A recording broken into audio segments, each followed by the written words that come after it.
ॐ अज्ञानतिमिरान्धस्य ज्ञानञ्जनशलाकया चक्षुरुन्मिलितं येन तस्मै श्रीगुरुवे नमः। हरे कृष्ण। आप सभी का स्वागत है। हम पढ़ रहे हैं भगवद गीता अध्याय 2 गीता का सार, श्लोक संख्या 41। व्यवसायात्मिकः बुद्धि एकः कुरु नंदन बहुशाखा ही अनंतश्च बुद्धयो अव्यवसायिनाम। जो इस मार्ग पर चलते हैं और उसका लक्ष्य भी एक ही होता है, हे कुरुनंदन, जो दृढ़ प्रतिज्ञ नहीं है उसकी बुद्धि अनेक शाखाओं में विभक्त रहती है। बहुत ही महत्वपूर्ण श्लोक है। आई थिंक मुझे लगता है कई भक्तों के लिए प्रारंभिक अवस्था में तो ये बहुत इंपॉर्टेंट है। इवन प्रारंभिक नहीं, कई बार बाद की अवस्थाओं में भी ये श्लोक बहुत महत्वपूर्ण है। क्योंकि अक्सर क्या होता है कि हम लोग सरेंडर कभी भी पूर्णतः सरेंडर नहीं करते किसी भी प्रोसेस में। हम अपनी टांग हर जगह अड़ाए रखते हैं, हल्की हल्की सी टांग, है ना। हमें ऐसा लगता है कि अगर हम इधर चले गए और बाद में पता चला कि ये भी सही था तो क्या होगा। हम अपनी सिक्योरिटी भी बना के रखते हैं। ऑल्दो हम सुनते हैं कि रक्षस्यतीति विश्वासो, कि कृष्ण मेरे रक्षक हैं, इसका विश्वास होना चाहिए, वो मेरे पालन है, हार है। लेकिन फिर भी हम कई जगह पर अपनी टांग अड़ा के रखते हैं कि अगर ऐसा हो गया तो क्या होगा, कि व्हाट इफ अगर कृष्ण ने सपोर्ट नहीं किया तो कई बार हम इसलिए पूर्णतः सरेंडर नहीं कर पाते। इसका उत्तर में भगवान यहाँ पर हमें ये बताते हैं, तो ध्यान से सुनिए भगवान क्या कह रहे हैं। यहाँ पर भगवान कह रहे हैं जो इस रास्ते पर चलते हैं वो प्रयोजन में दृढ़ रहते हैं। हम नेक्टर ऑफ इंस्ट्रक्शन के बारे में अक्सर डिस्कस करते हैं, जिसमें हम रूप गोस्वामी ने इस ग्रंथ को लिखा। बहुत छोटा सा ग्रंथ है लेकिन बहुत ही महत्वपूर्ण ग्रंथ है। छोटा सा लाइक अ पॉकेट बुक, जिसको हम कहते हैं उपदेशामृत। रूप गोस्वामी, आप लोग जरूर इस किताब को पढ़िए। इस्कॉन के सेंटर्स में मिल सकती है उपदेशामृत। और इस पुस्तक में रूप गोस्वामी बताते हैं कि उत्साहात निश्चय, भक्ति में कौन सी ऐसी 6 चीजें हैं जो आपका भक्ति को बढ़ा सकती। वो हम सारी तो डिस्कस नहीं करेंगे आज, लेकिन उनमें से एक है उत्साहात, निश्चयात और धैर्यात। तो वहां पर निश्चय जो है, निश्चय, दैट इज कॉल्ड डिटर्मिनेशन। जब नदी का पानी एक फ्लो में बहता है नीचे को, तो उस नदी में उल्टा जाना बड़ा मुश्किल होता है। उस नदी के साथ फ्लो करना ईजी होता है। इसलिए लाइफ में हम अक्सर वैसा ही करना चाहते हैं जैसे सब कर रहे हैं, क्योंकि वो ईजी होता है। सभी कर रहे हैं, फिर हम किसी को प्रश्न उत्तर नहीं देना पड़ेगा कि why I am doing what I am doing. कोई पूछेगा तो मैं, सब लोग वही कर रहे हैं जो मैं कर रहा हूं। तो लैक ऑफ कॉन्फिडेंस कह सकते हैं शास्त्रों के ऊपर, गुरु के ऊपर और अंत में अपने ऊपर। उसके कारण से हम वही करना चाहते हैं जो सारी दुनिया कर रही है। सारी दुनिया पिक्चर देखने जाती है तो मुझे जाना ही पड़ेगा, नहीं तो कोई पूछेगा तूने वो पिक्चर देखी, तो हम कहेंगे पिक्चर मैंने तो नहीं देखी। ये भी नहीं देखी तो कहेंगे तुम्हारी तो जिंदगी बेकार है। वो तुम्हारे गली के पड़ोस में एक बहुत बढ़िया रेस्टोरेंट खुला है, उसमें जाके तुमने खाना खाया, वो नहीं मैं तो घर का ही खाता हूँ। घर का सभी लोग हंस पड़ेंगे वहां जितने भी खड़े होंगे। तो इस ह्यूमिलेशन को अवॉइड करने के लिए, ऑड वन आउट बनने से बचने के लिए हम क्या करते हैं, वही कर देते हैं जो सब कर रहे हैं, जिसको हम अक्सर भेड़ चाल कहते हैं। भेड़ क्या करती है, एक भेड़ आगे चल रही है, उतनी मूर्ख होती है कि आगे चलते चलते अगर खाई आ जाती तो बताते हैं वो खाई में गिर जाती है। तो वो तो बड़ी मूर्ख निकली। पीछे वाली इतनी मूर्ख होती है कि वो देखती है कि वो खाई में गिरती जा रही है, पीछे वाली भेड़ उसके पीछे चलती जाएंगे और एक एक करके सारी गिरती चली जाएंगी। उसी तरह से संसार में जीवात्मा, हम मनुष्य योनि में जो कृत कर रहा है जिससे उसका विनाश हो रहा है, जो कि कर्म, वो कृष्ण के अनुसार कर्म नहीं कर रहा है। खुद कहता है कि कर्म ही पूजा है, लेकिन कृष्ण यहाँ बता रहे हैं कैसे कर्म करना चाहिए। ऐसा कर्म नहीं करता है और सारे लोग उसको फॉलो करते हैं। कोई एक ट्रेंड चलता है तो सारे लोग, बालों का ट्रेंड चलता है तो सब लोग बालों का वही ट्रेंड बना लेते हैं। पैंट का, शर्ट का एक ट्रेंड चलता है तो सब लोग उसी ट्रेंड को अपना लेते हैं। इट डज नॉट मैटर कि वो अच्छा लगता है कि नहीं, है कि नहीं। देखिए, एक जमाने में बेल बॉटम पैंट हुआ करती थी, फिर आ गई पैरेलल पैंट, और जब पैरेलल पैंट आई तो सबको, है ना, सब ने वही शुरू कर दी। और कुछ समय बाद हमने देखा फिर से बेल बॉटम आ गया। इसका मतलब क्या हुआ? इसका मतलब हुआ कि एट वन पर्टिकुलर टाइम कोई चीज अच्छी लगी, और जब लोगों ने चेंज करी तो लोगों को बड़ा ऑड सा लगा कि नहीं यार, ये है ना, ये स्ट्रेट पैंट ज्यादा अच्छी होती है, बेल बॉटम कौन पहनेगा। लेकिन इतना प्रेशर होता है समाज का, ये सारा समाज यही पहन रहा है, मैं कितना अजीब सा लगूंगा ये पहनता हुआ, इसलिए उसको हम पहन ही लेते हैं। तो इसमें अच्छा लगने की बुरी लगने की बात ही नहीं होती। तो इसलिए इस मार्ग पे चलने के लिए it is like going up in the opposite the current of the river. इसलिए हम लोग कई बार इस तरह के काम कर देते हैं अंडर प्रेशर।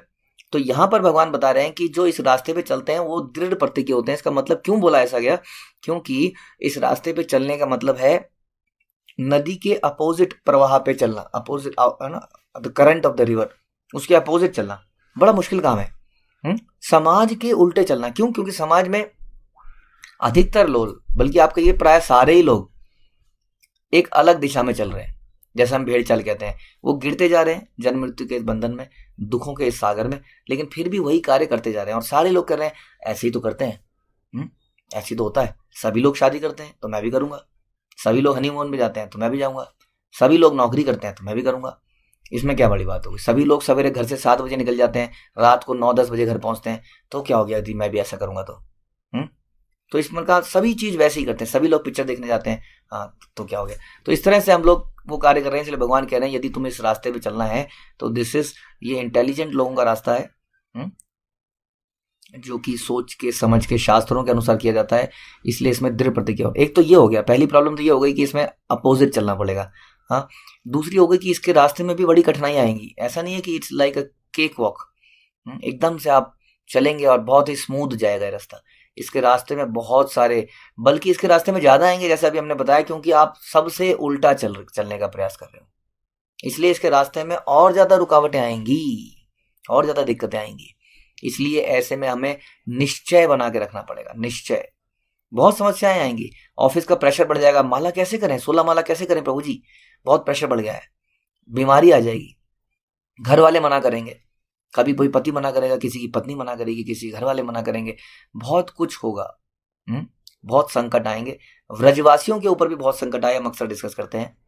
हाँ, जब भगवान आए तो हर दिन एक नए राक्षस आते थे व्रज में। पांडवों के ऊपर बहुत सारे कष्ट आए, हम देखते हैं उनका पूरा जीवन कष्टों से भरा निकला। तो इसलिए डिटरमिनेट रहना, निश्चय रहना, निश्चय से ही हम आगे बढ़ सकते हैं। यदि आपके अंदर डिटर्मिनेशन नहीं है तो काम नहीं बन पाएगा। हाँ, आप सोचते हैं कि मेरे अंदर इतनी कैपेबिलिटी नहीं है, आप कृष्ण की कैपेबिलिटी पे विश्वास रखिए और बस आगे कदम बढ़ाइए। मत सोचिए कि मैं कर पाऊंगा कि नहीं कर पाऊंगा, बट आपको करने का इच्छा और करने का जरा सा प्रयास, इनिशिएटिव लेना है। आप इनिशिएटिव तो लीजिए, उसके बाद देखिए कैसे सब कुछ होता है। किसी भी स्थिति में आप इनिशिएटिव लेना बंद मत कीजिए। कठिनाइयां आने पर आप रुकिए मत, किसी तरह से चलते रहिए। हाँ, हो सकता है कि जब कठिनाइयां आए तो आपकी स्पीड थोड़ी कम हो जाए, at that time try to sustain yourself, लेकिन इस रास्ते पे बढ़ते रहिए। इसलिए भगवान बता रहे हैं कि वही व्यक्ति वास्तव में कर पाएगा जो इस रास्ते पे दृढ़, प्रयोजन में दृढ़ रहेगा। उनका फोकस है, हमारा क्या फोकस है, हमारा फोकस है भगवत धाम में जाना, वहां पे भगवान की प्रेममयी सेवा करना, ये हमारा प्रयोजन है। या इसी संसार में रहते हुए भगवान की भक्तों की सेवा में पूरा जीवन लगा देना, ये हमारा प्रयोजन है। इस पे दृढ़ रहना है। और उनका लक्ष्य भी एक होता है, ये अनदर इंपॉर्टेंट थिंग। भगवान कहते हैं उनका लक्ष्य एक होता है। उनका जो लक्ष्य है, उनका जो एम है, वो डिवाइडेड नहीं होता है। डिवाइडेड होने का क्या मतलब है? डिवाइडेड होने का मतलब ये भी कर लेते हैं, ये भी कर लेते हैं, चलो थोड़ी सी इंद्रिय तृप्ति भी कर लेते हैं, थोड़ा सा भगवान की पूजा भी कर लेते हैं, थोड़ा सा ये भी देख लेते हैं, इस तरह से।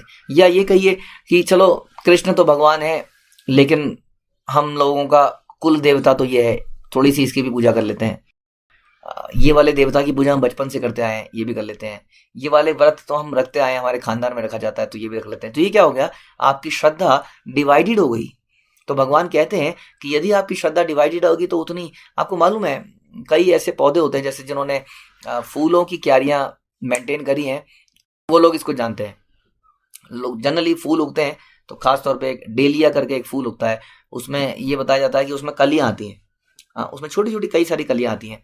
यदि उन कलियों को आप उगते ही तोड़ दो और एक कली को छोड़ दो, तो उसका फूल जो है, डेलिया का फूल अगर आपने देखा हो तो इतना बड़ा आता है।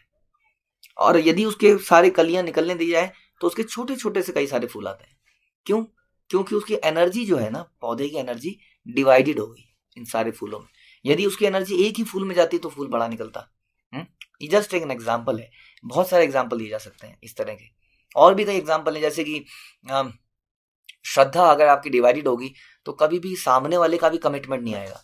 आप भी सोचिए, आप किसी व्यक्ति की मदद तभी करते हैं जनरली जब आपको लगता है मेरे पे डिपेंडेंट है, काम नहीं करूंगा तो मर जाएगा। जब आपको लगता है वो आपके सामने आए, मेरा काम कर दोगे। वैसे मैंने मिस्टर किशोर से भी बोल रखा है, और रास्ते में मिस्टर शर्मा भी कह रहे थे मैं कर दूंगा, तो वो मन ही मन सोचेगा फिर मेरे पास क्यों आया है। वो कहेगा हाँ रख जाओ पेपर, देखता हूँ करता हूँ, है कि नहीं। लेकिन लगेगा प्रभु जी सर आप नहीं करोगे तो कैसे होगा। इसको कहते हैं सरेंडर।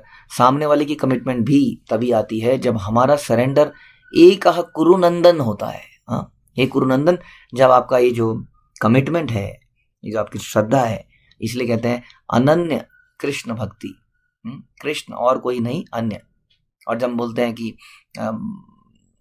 सर्वधर्मान परित्यज्य माम एकम शरणम व्रज, केवल मेरी ही शरण में जाओ, तो ये सारे श्लोक यही इंगित करते हैं कि हमें अपनी श्रद्धा को बिल्कुल एक ही उस पर रखना पड़ेगा। इसी तरह से हम जहाँ अक्सर बोलते हैं आपको कि हमारे जीवन में बहुत सारे वैष्णव आते हैं, सीनियर हैं, कई बार और भी हैं, लेकिन कहीं ना कहीं हमें जब इंस्ट्रक्शन लेनी होती है तो एक ही से लेनी होती है। अगर वहाँ पर भी हम ये करेंगे मल्टी ब्रांच, कुछ चीज़ें मैं यहाँ से पूछ लेता हूँ, कुछ चीज़ें मैं इस व्यक्ति से पूछ लेता हूँ, तो उससे क्या होगा, उससे एक वो जो सोल सरेंडर है वो डेवलप नहीं हो पाएगी।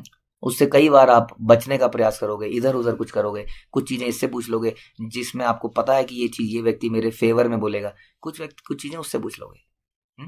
तो ये सारे जो है ना, ये एग्जाम्पल मैंने इतने सारे दिए, ये इसी के एग्जाम्पल हैं कि उनका लक्ष्य भी एक होता है जैसे मैंने बताया, और एक ही मल्टी ब्रांच नहीं होता। ठीक है, जो अगले लाइन में भगवान बोलते हैं जो दृढ़ प्रतिज्ञ नहीं है, जो इस प्रकार से दृढ़ प्रतिज्ञ नहीं है, जो पहली लाइन में बोला, उनकी बुद्धि अनेक शाखाओं में विभक्त हो जाती है, उनकी श्रद्धा कई सारी चीजों में डिवाइडेड हो जाती है। इस कारण से क्या होता है, एक तो हमारा सरेंडर किसी एक के प्रति नहीं हो पाता है, और सामने वाले की कमिटमेंट भी नहीं आती है।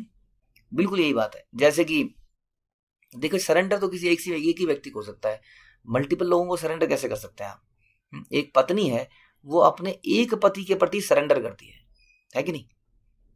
अगर वो मल्टीपल लोगों के प्रति सरेंडर करे तो उसको पत्नी नहीं बोला जाता ना, उसको कुछ और बोला जाता है ना। तो उसका जो है, इसलिए ऐसी जो लेडी है या ऐसा इवन जो पुरुष है जो अपने पति या पत्नी के प्रति एकमात्र सरेंडर नहीं है और बाकियों के प्रति है, तो उसमें जो सामने वाला अपोजिट व्यक्ति है वो भी जानता है कि जस्ट ये इट्स एन एंजॉयमेंट, ये एंजॉयमेंट हो रही है बस, और कुछ नहीं है। तो दोनों का कोई कमिटमेंट नहीं है, दोनों एंजॉयमेंट के लिए ये रिश्ते को बनाते हैं।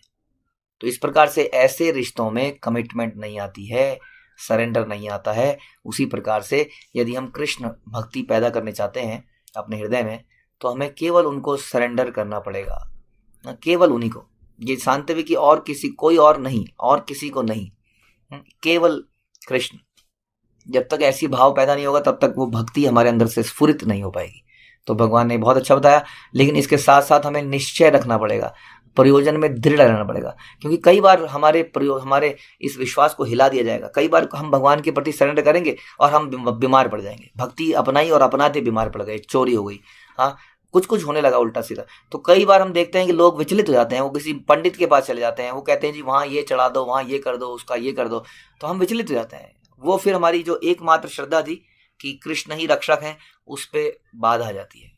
हम दूसरी चीज़ों पे भी सोच लेते हैं कि ये चीज़ से भी रक्षा हो सकती है, ये वाले मंत्र से भी हो सकती है।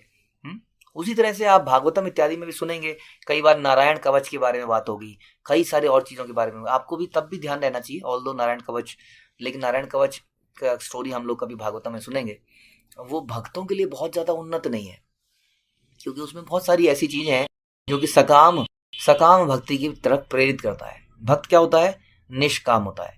इसलिए निष्काम भक्ति के लिए एकाह कुरुनंदन, ये भी कह सकते हैं कि केवल निष्काम भक्ति ही करेंगे, उसके लिए दृढ़ प्रतिज्ञ रहेंगे, और इस प्रकार से बहुत ही जल्दी हमारे हृदय में भक्ति का बीज पैदा होगा और बहुत तेजी से बढ़ेगा।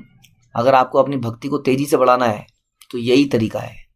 क्या तरीका है, जो आज के श्लोक में बोला कि व्यवसाय आत्मिका बुद्धि, ये बुद्धि कब पैदा होगी, कौन सी, टोटल सरेंडर की, जब हमारा प्रयोजन एक होगा और उसके प्रति हमारा संकल्प दृढ़ होगा। ठीक है, हरे कृष्णा। श्रीमद् भगवद गीता की जय, श्रील प्रभुपाद की जय।